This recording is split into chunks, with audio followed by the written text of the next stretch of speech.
আপনি তো ঘুমাতে যান রাত 2টায়, আর আজ থেকে 30 বছর আগে বাংলাদেশের কোন একটা গ্রামের কথা, একটা পল্লীর কথা আপনি একটু চিন্তা করেন তো।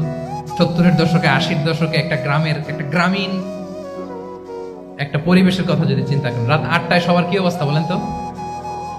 আমার বাংলাদেশের একটা গ্রামীণ পরিবেশে রাত 8টার দিকে সবাই ঘুম। আমরা এখন যেই টাইমটাতে ঘুমোতে যাই, ওই সময় ওনাদের অর্ধেক ঘুম শেষ। ফজরের নামাজ পড়ে আমাদের বাপ চাচারা কি করতো? হ্যাঁ, একটু ব্যাক টু দ্য হিস্ট্রিতে তাকান না। ফজরের নামাজ পড়ে এক বল পান্তা ভাত খাইতো। আমরা তো এখন এতটুক খাইলে আমাদের এটা বার্ন করার জন্য দৌড়াইতে হয় 5 কিলো, জিমনেশিয়ামে যাইতে হয়, কত আয়োজন, কত ওয়ার্কআউট করা লাগে। এক বল কাঁচামরিচ দিয়ে, পোড়ামরিচ দিয়ে ভাত খেয়ে চলে যাইতো ফসল খেতে। আমার দাদা পরদাদারা যে সুখে লাইফ লিড করেছে তার অর্ধেকও আমরা